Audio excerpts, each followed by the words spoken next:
Bonjour à toutes et à tous et bienvenue dans ce sixième tutoriel de la série Symfony 7 qui va être consacré aujourd'hui à l'envoi d'un email d'activation de compte pour que l'utilisateur qui vient de s'inscrire puisse donc activer son compte et nous qu'on puisse être certain également que l'email est correct.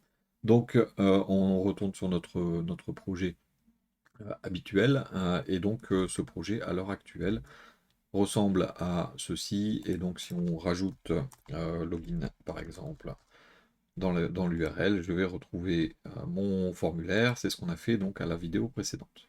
Donc là, qu'est-ce que je vais faire? Je vais devoir envoyer un email à mon utilisateur pour vérifier que son compte, hein, son adresse email est correcte et donc qu'il puisse cliquer sur un lien pour activer son compte.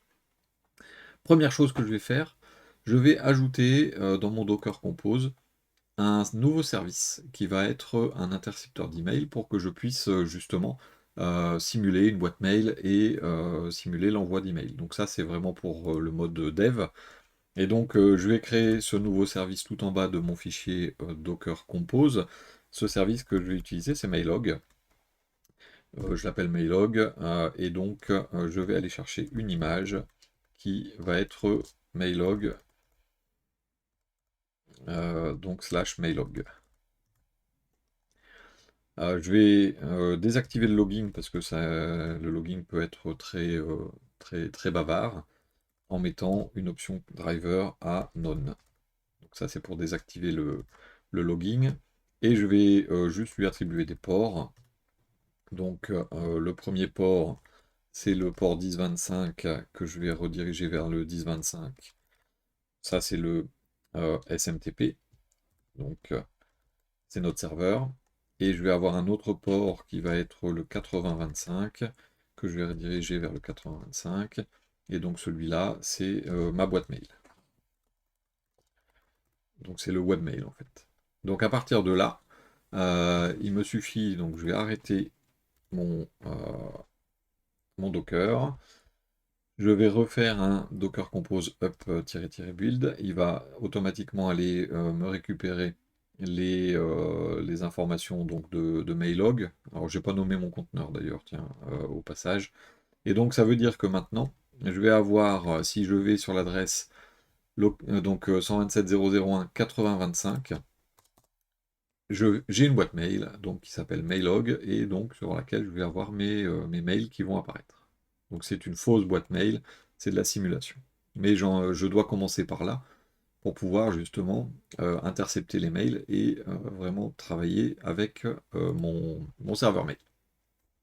Ensuite, deuxième chose que je vais devoir faire sur ce projet, je vais devoir aller modifier mon fichier env pour lui dire ici mon mailer DSN, donc c'est l'adresse de mon serveur, et donc je vais lui dire que c'est un serveur SMTP, donc en mettant 2./h, je vais lui dire que c'est Mailog. Alors attention, le nom Mailog que je mets là, c'est celui qui est ici dans le Docker Compose. Et donc je vais lui dire que c'est le service Mailog sur le port 1025. Donc là, c'est ce que mon système Symfony va utiliser pour envoyer les mails. Mais attention, les mails ne sont pas envoyés directement, puisqu'on a un service qui s'appelle Symfony Messenger qui est activé. Alors plutôt que de le désactiver entièrement, moi je vais le désactiver pour les mails en allant dans Config Package Messenger YAML et dans le routing, la ligne qui sert à envoyer les emails, Send Email Messages, je vais juste la commenter. De cette façon-là, mes messages vont partir par mail directement sans avoir à gérer une file d'attente. Bien sûr, si je mets ensuite un système de file d'attente, eh bien, il va falloir juste que je décommente cette ligne et que je gère ma file d'attente. Et donc moi, je veux que ça parte instantanément pour mon dev, donc je vais désactiver cette ligne. Donc maintenant que c'est fait, j'ai un certain nombre de choses à configurer. Donc messenger.yaml, je peux l'enlever. Docker Compose aussi. Je vais ensuite rester sur mon .env.local puisque je vais en avoir besoin. pour le système justement d'envoi d'email.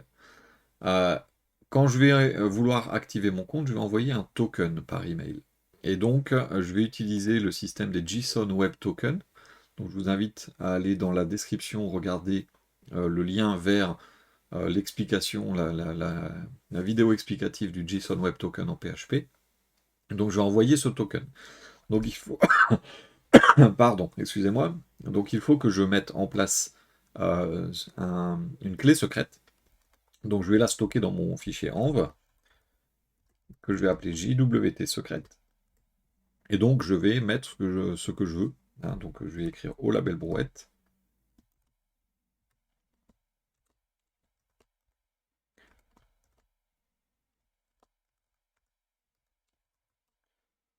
Comme ceci, par exemple, hein, avec un point d'exclamation au bout.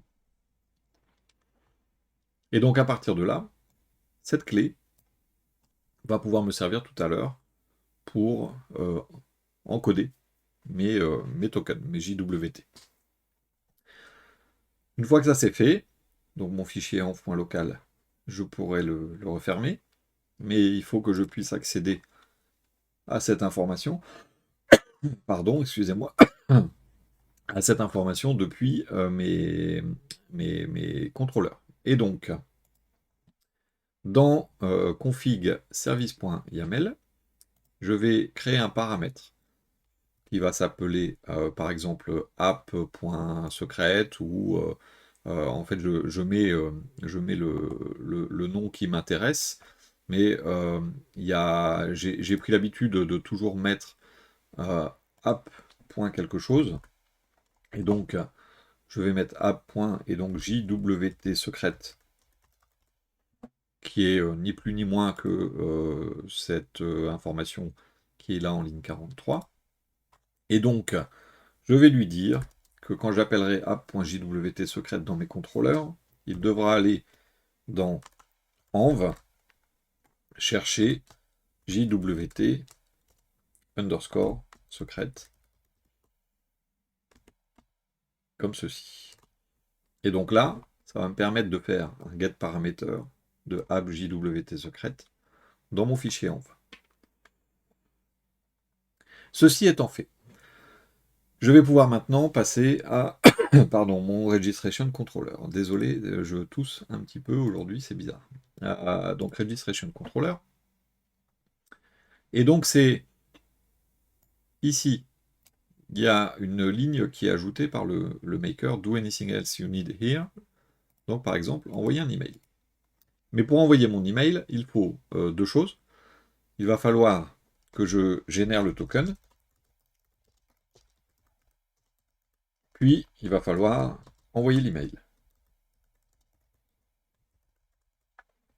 Générer le token va me faire utiliser justement donc ce service JSON Web Token. Donc ce que je vais faire dans mon dossier SRC, je vais créer un nouveau dossier et je vais l'appeler service.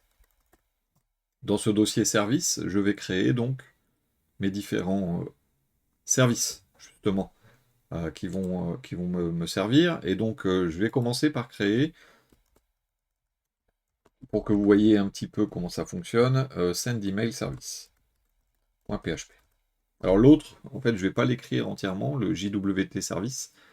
Je ne vais pas l'écrire entièrement. Je vous inviterai à regarder donc dans la description le lien vers la vidéo du JWT. Elle est complètement expliquée. Ça ne sert à rien que je réexplique et que je fasse double emploi. Donc là, sur ce send email service, qu'est-ce que je vais faire? Eh bien, donc déjà, je vais devoir créer donc mon namespace et ainsi de suite. Donc je vais commencer mon PHP, je vais appeler le namespace, et donc c'est app et service, comme ceci. Alors pourquoi namespace app service? Simplement parce que app représente le dossier SRC, et je suis dans le dossier service. Puis, je vais faire ma classe, send email service.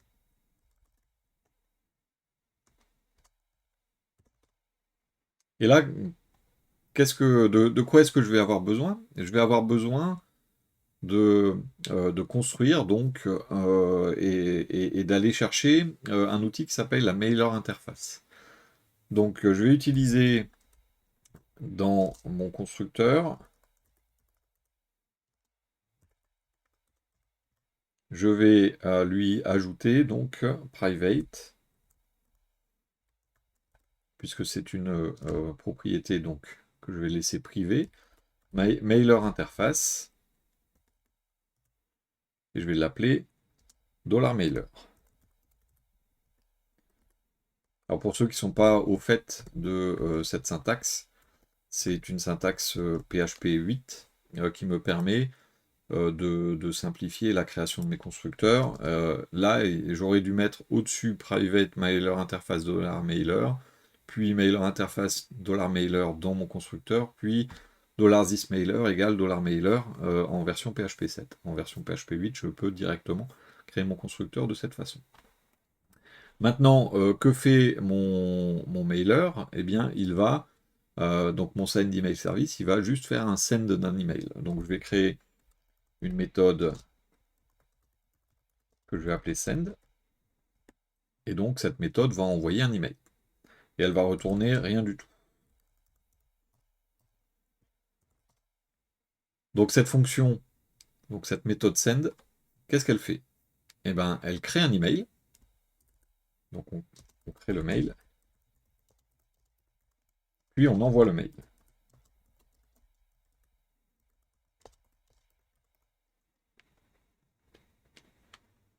Donc pour créer le mail, je vais créer donc une variable email et je vais utiliser new. Je vais utiliser, alors, je vais faire comme ça, new. Je vais utiliser une classe qui s'appelle templated email. Et cette classe templated email va ensuite me permettre de rajouter l'expéditeur, le destinataire et ainsi de suite. Donc je vais avoir un from, je vais avoir un to, donc de qui part le mail, à qui va le mail. Je vais avoir un subject, donc un objet. Je vais avoir ensuite un template,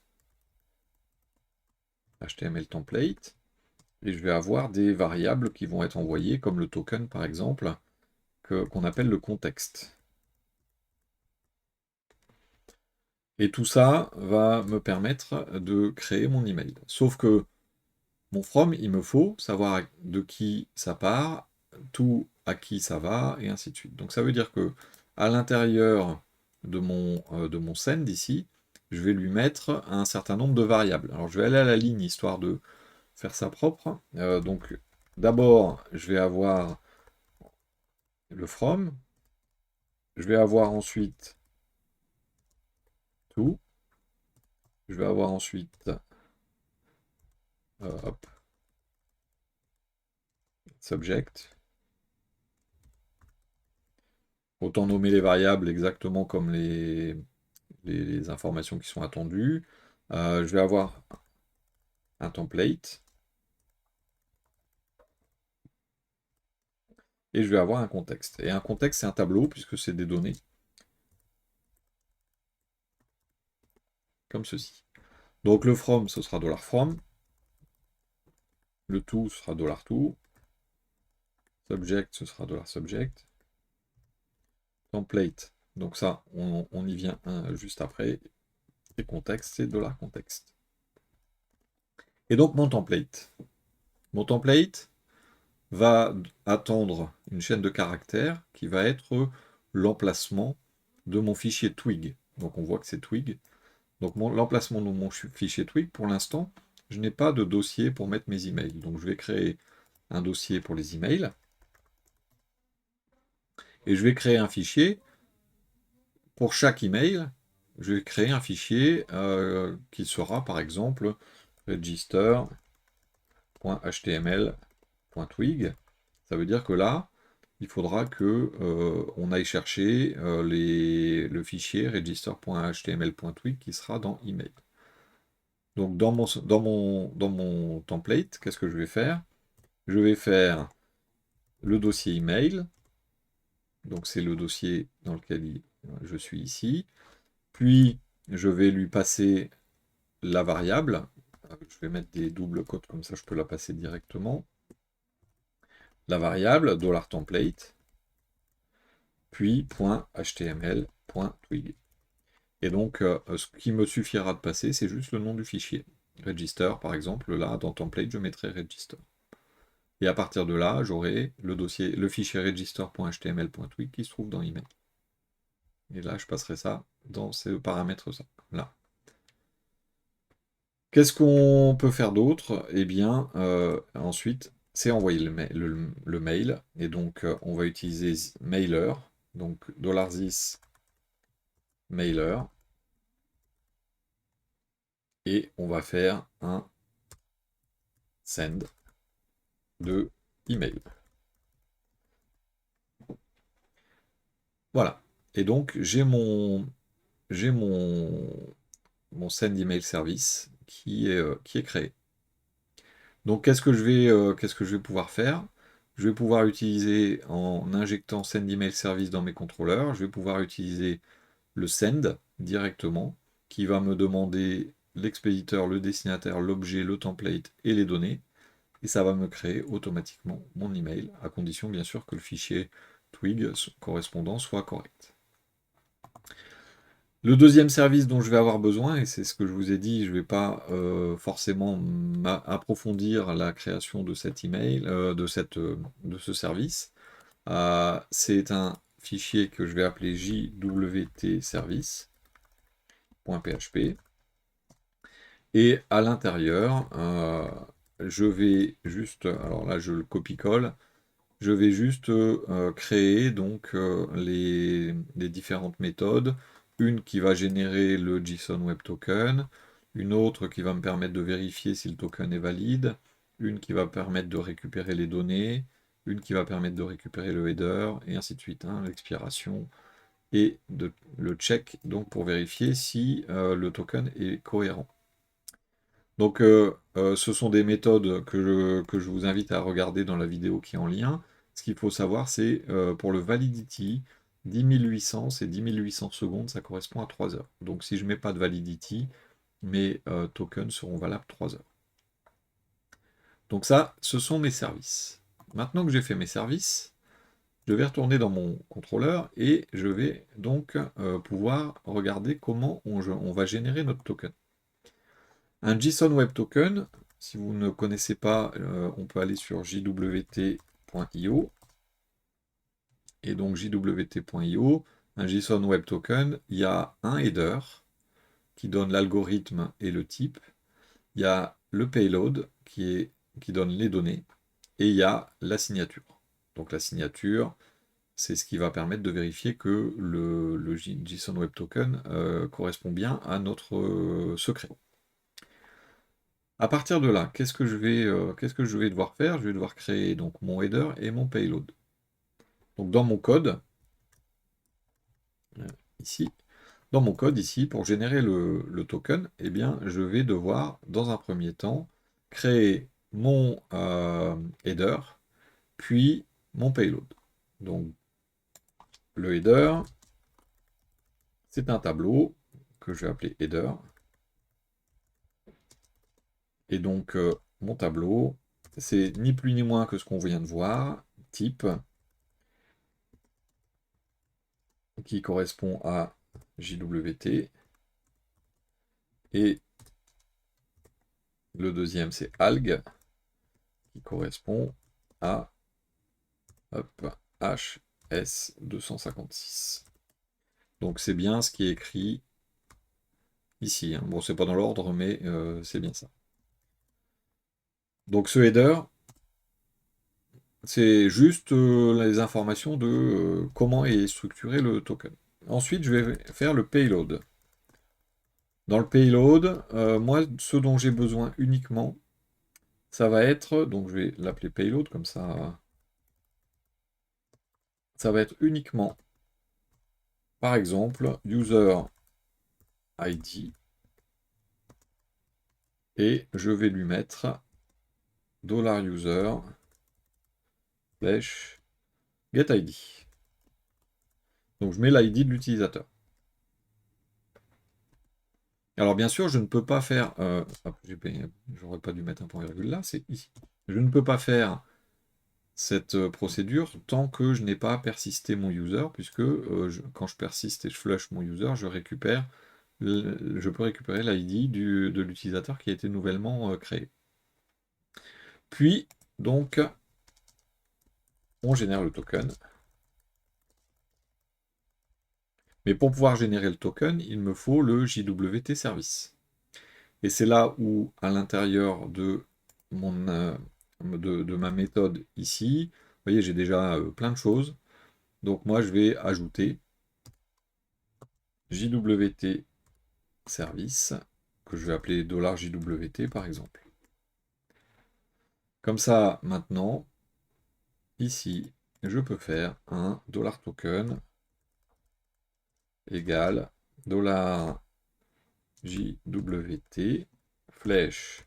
Et donc là, j'ai une méthode qui s'appelle generate, qui me demande le header, ensuite le payload, puis ensuite il me demande le secret. Donc le secret, c'est, je vais utiliser une méthode qui s'appelle getParameter. Avec this getParameter, je peux aller chercher app.jwt secret. C'est-à-dire que je lui dis, va dans service.yaml, me chercher dans les parameters app.jwt secret, qui lui va aller dans le fichier en haut. Donc app.jwt secret, ça c'est mon getParameter pour avoir le secret. Puis la validité, soit je la mets, soit je la mets pas. Donc moi je vais dire que je ne mets pas, ça veut dire que mon token sera valable directement pendant 3 heures. Une fois que j'ai fait ça, bah tiens, on peut faire des tests, hein. Je vais faire un DD de $token. Et je vais essayer de m'inscrire. Et donc, il va arrêter l'exécution, il va m'afficher le token après avoir créé l'utilisateur. Donc là, je vais faire m'inscrire. Test 1. Hop là. J'avais pas encore rechargé. Voilà. Test 1. Test 1 @demo.fr. Pour l'instant, j'ai pas mis de sécurité sur les mots de passe AZERTY. Je coche et je fais m'inscrire. Voilà. Donc, j'ai récupéré ceci. Ceci est un JSON Web Token. Et donc, si je vais copier et que je vais ici, dans jwt.io, coller, je vois bien que j'ai le user ID 2. Alors, il m'a ajouté issuedate et expires. Donc, il a été fait à 14h06 et il expire à 17h06. Donc, après, il me dit signature invalide, c'est parce que j'ai pas mis ma clé. C'est juste pour. Là, je le fais juste pour voir les informations qu'il y a dedans. Donc, on a bien utilisateur 2. On va voir users. J'ai bien l'utilisateur 2 qui s'appelle test 1. Donc, ça fonctionne. Et j'ai bien mon JWT qui a été créé. Ce JWT, je vais le mettre dans une URL et je vais l'envoyer dans un mail. Pour ce faire, je dois utiliser donc l'envoi d'email. Donc pour pouvoir envoyer l'email, il va falloir que je récupère le service, donc send email service, $mail par exemple. Et donc, qu'est-ce que je fais après avoir généré le token? Je l'envoie dans un mail. Donc, je vais faire $mail flèche send. Et là, on me demande from qui? Donc, on va pouvoir faire par exemple no reply @openblog.test. Disons que c'est ça. Ensuite, le tout, bah, on envoie ça à l'utilisateur, donc $user /getEmail. Ça, c'est le destinataire. Puis, le titre, l'objet, activation de votre compte sur hop là, le site OpenBlog.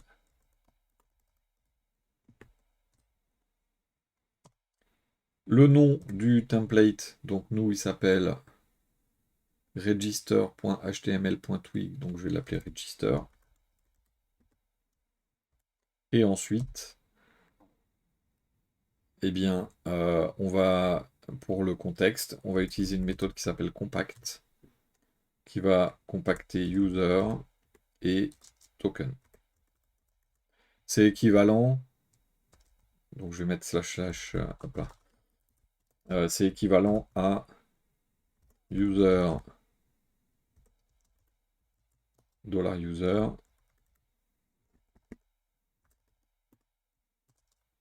token $token. Donc c'est une écriture avec compact, c'est une écriture équivalente. Et voilà, c'est tout. C'est tout, sauf que donc là, dans mon template, pour l'instant, j'ai rien. Donc je vais mettre une balise H1, par exemple, activation de votre compte sur OpenBlog.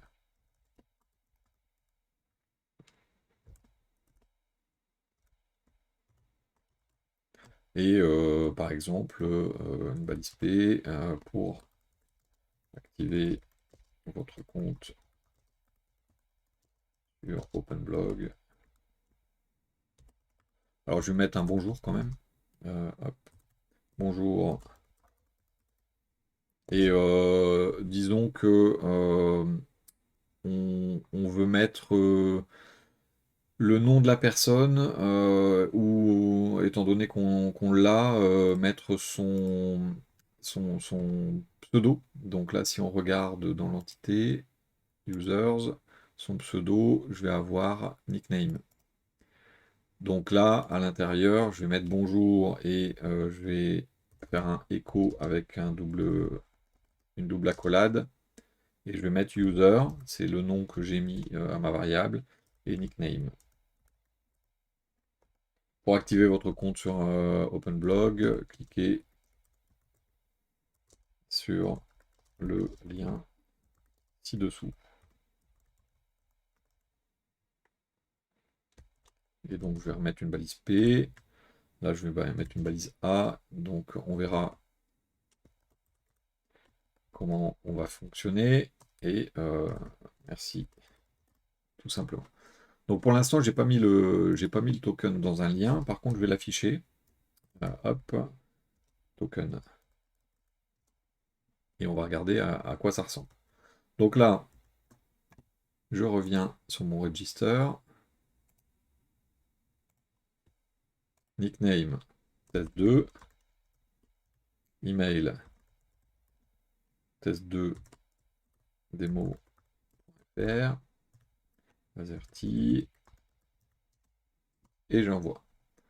Donc là, je suis revenu à la page d'accueil.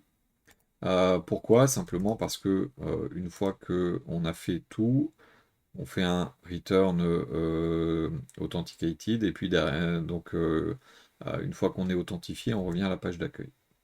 Donc là maintenant, j'ai bien ici, vous voyez, un mail.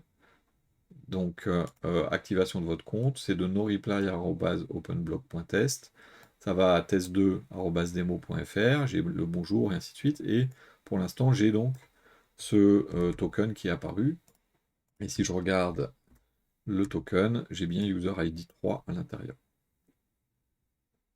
Il est bien valable 3 heures. Et donc, si le token venait à ne plus être valide, eh bien, ça poserait problème. Il faudrait le renouveler. Donc là, j'ai envoyé mon mail. Je vais juste, j'ai pas mis de virgule ici, et on va revenir sur le lien juste après. Pourquoi? Simplement parce que maintenant, il faut que on puisse activer le compte si on clique sur le lien. Donc, il va falloir qu'on fasse une nouvelle route sur notre contrôleur, et donc pour vérifier le token. Donc, par exemple, je vais faire public function verif user, par exemple.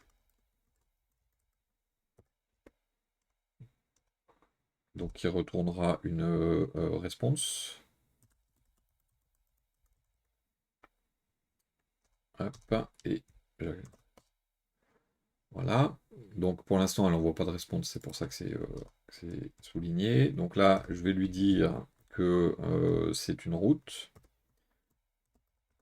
que cette route, c'est par exemple slash verif slash et on passe le token.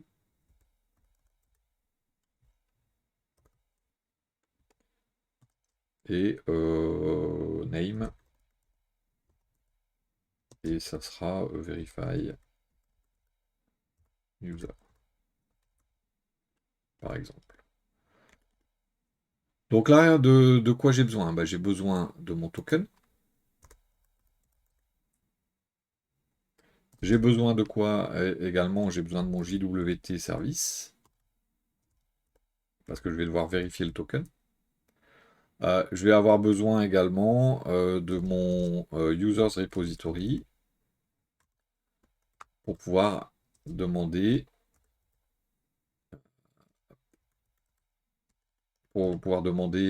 à ma base de données où est l'utilisateur, enfin si l'utilisateur existe. Et je vais avoir besoin d'entity manager interface, je vais l'appeler EM, pour pouvoir modifier mon user. Une fois que j'ai fait ça, première chose, je vais vérifier si le token est valide.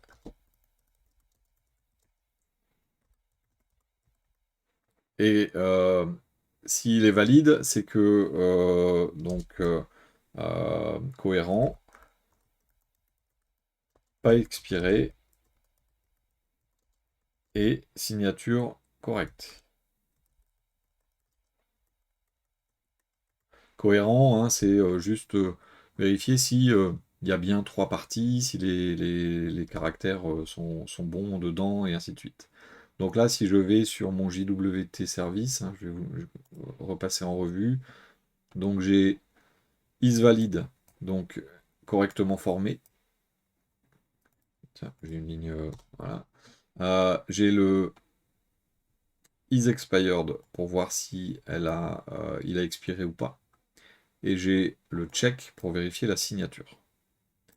Donc je vais faire les trois en même temps. Je vais faire un if. Donc $JWT flèche isValid. Je lui passe le token. Et je vérifie également si il n'a pas expiré. Donc note $JWT flèche is expired du token. Pas expiré. Et $JWT flèche check token.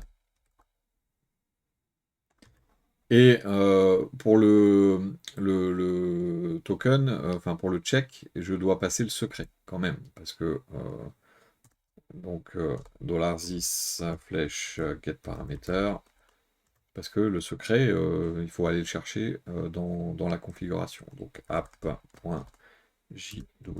secret.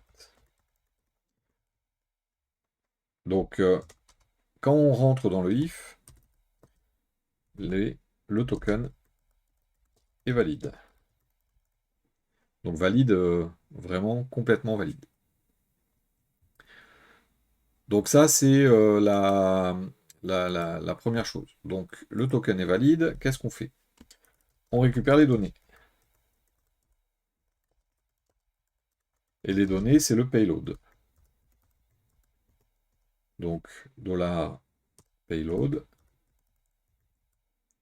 égale et $JWT flèche getPayload et mon token. Donc je récupère le payload, et là je vais faire un DD de $payload pour vous montrer à quoi ça ressemble. Et donc là, pour pouvoir fonctionner, il va falloir donc que je fasse un lien dans mon fichier register qui va utiliser verify user et qui va passer le token. Donc dans mon fichier register.html.twig, c'est là où intervient donc mon href. Donc je vais mettre à l'intérieur. Normalement, je fais ça. Je passe de verify user comme ceci. Et ensuite, je lui passe donc le token. Donc entre accolades, je lui dis token et token. Donc celui de gauche, ici, c'est l'étiquette, et celui ici à droite, c'est la valeur. Je peux faire ça, mais il me faut aussi le début de l'URL, parce que si je fais ça, moi je vais le faire d'ailleurs, vous allez voir ce que ça va donner. Je reviens ici, je vais refaire un register, hop, test 3.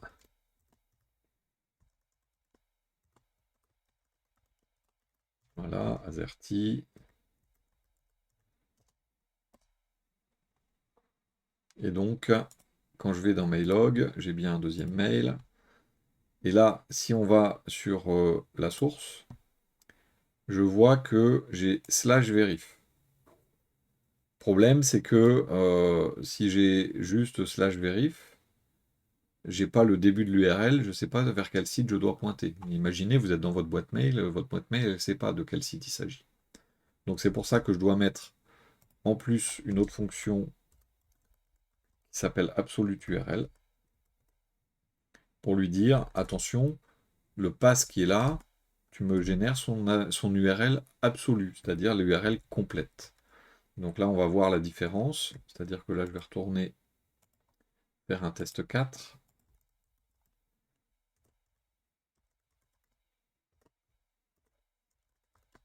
Hop, AZERTY. Et donc, dans mon troisième mail, je vois dans ma source l'URL complète, vous voyez, 127.0.0.1, 2.80.80, et ainsi de suite. Donc ça veut dire que ce lien, si je clique dessus, je vois bien, vous voyez maintenant, mon payload. Donc j'ai bien user ID 5 et ainsi de suite. Donc si je prends ce JSON Web Token et que je le colle ici, j'ai bien l'ID 5 et CD 76.55 et 68.55 que je retrouve 68.55 et 76.55. Donc c'est bien les infos que j'ai dans mon payload de mon JWT. Donc là, j'ai bien récupéré mon payload. Une fois que j'ai récupéré mon payload, qu'est-ce que je fais? Eh bien, je dois vérifier s'il y a un user correspondant. Donc, on récupère le user.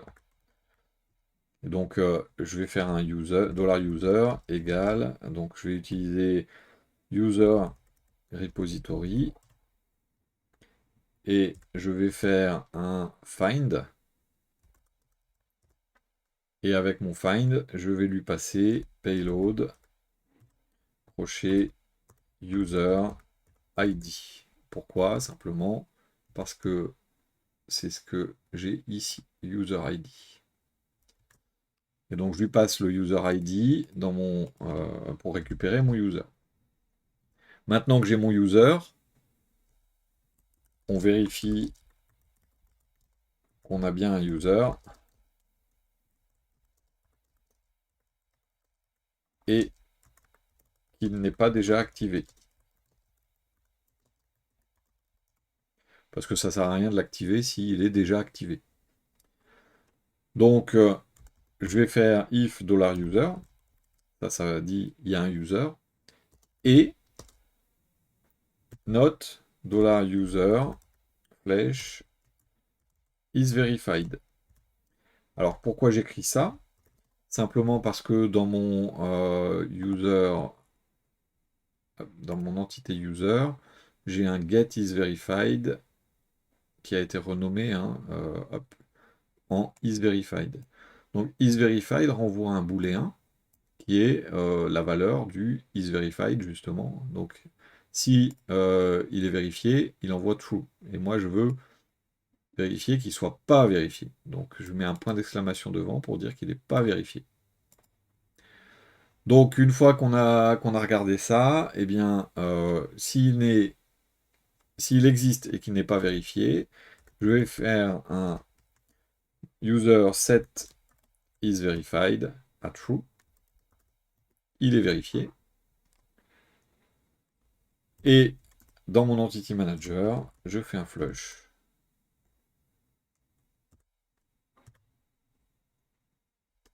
Donc mon flush, donc c'est une fonction qui synchronise les informations avec la base de données.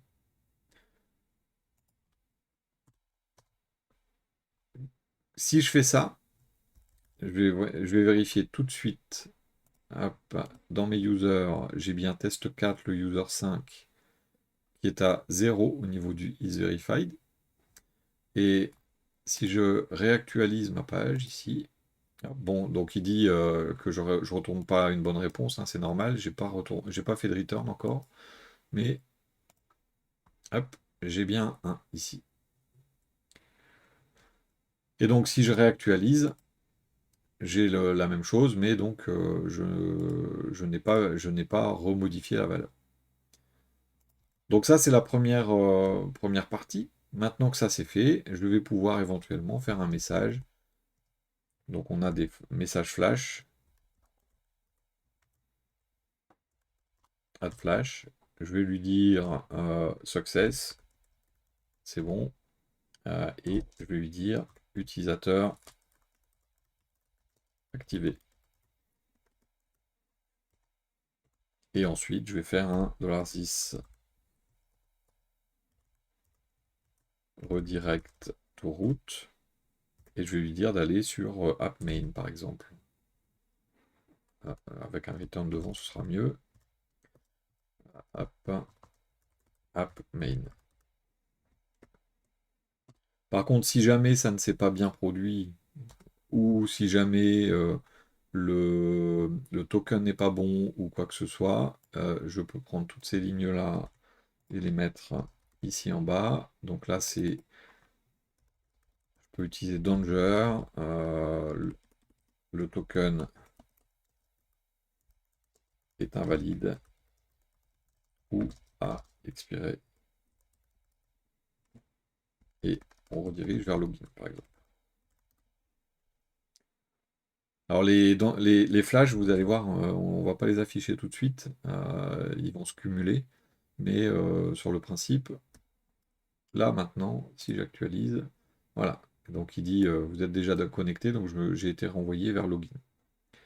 Donc là, je vais réessayer, test 5,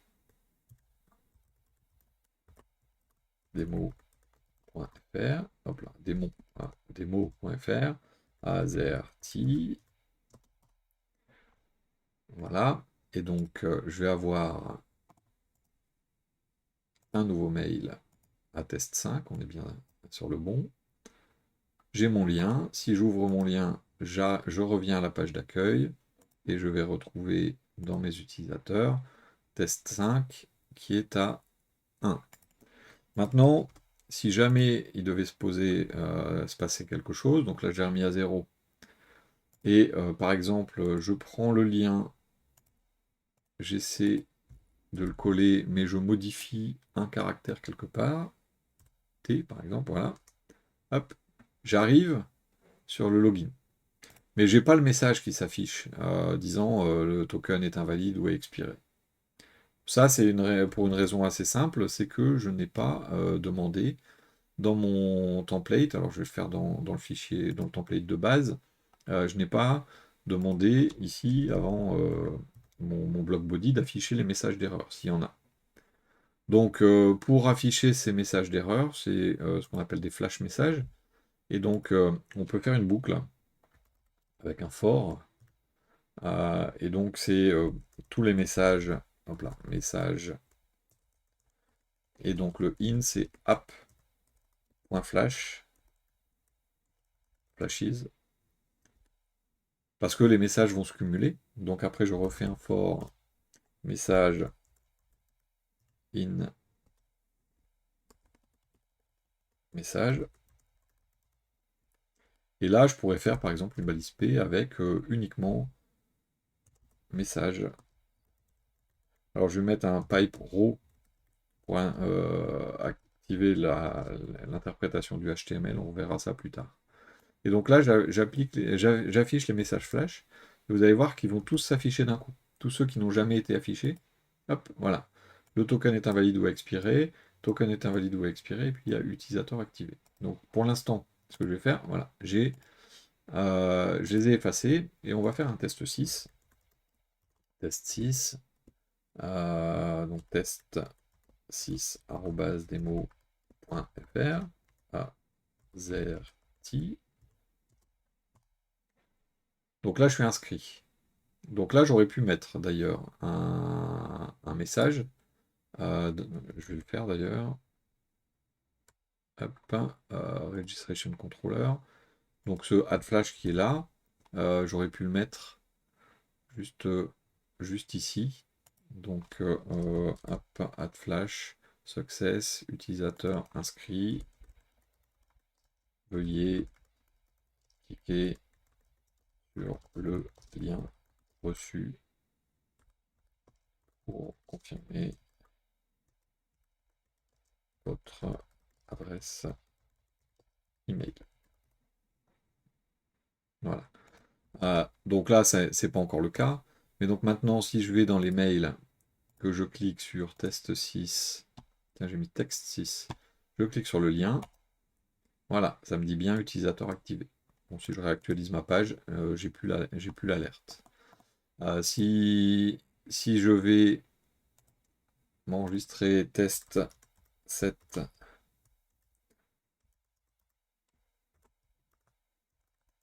demo.fr Azerty, je valide. Ça me met bien utilisateur inscrit, veuillez cliquer sur le lien reçu pour confirmer votre adresse mail. J'ai mon lien. Et donc là, si je copie le lien, alors je vais actualiser. Donc on voit bien que je viens d'activer le précédent là. Mais imaginons, hein, le test 7 est supprimé. Donc là, si je clique sur le lien maintenant, voilà, le token est invalide ou a expiré. Donc on a bien la gestion des erreurs. Et même chose, si je colle un lien et que je mets n'importe quoi comme token. Ah, ah, tiens. Ah oui, oui, j'ai. Alors ça, oui, attention. Il y a quelques modifications à effectuer, des vérifications d'erreurs. Parce que là, bon, j'ai fait un peu n'importe quoi avec le token. Si on le modifie, en général, il n'y a pas de. On régénère un faux token. Il y a pas de problème, hein. Le token est invalide ou a expiré. Par contre, si on intervient sur les premières parties, celle-là surtout, l'algo et autres, ça peut changer, ça peut tout changer. Le token devient totalement invalide et illisible. Donc ça, c'est des sécurités à ajouter. Voilà donc globalement pour l'activation d'adresse mail. Donc quelques étapes à suivre. C'est pas énorme, mais effectivement, ça demande un petit peu de structure. Voilà donc pour cette présentation et ce tutoriel sur les JSON Web Tokens et l'activation d'adresse mail. On reviendra dessus et on le réutilisera pour la partie mot de passe oublié qu'on verra la prochaine fois. Je vous remercie beaucoup pour votre attention et pour votre fidélité. Si vous avez besoin d'aide, n'hésitez pas à nous rejoindre sur le Discord. Je répète, hein, je ne donne pas d'aide sur YouTube. Les questions techniques sont purement supprimées. Donc rejoignez-nous sur le Discord si vous avez besoin d'une aide technique. On est un peu plus de 1000 actuellement. Je vous remercie beaucoup pour votre attention et je vous dis à très bientôt.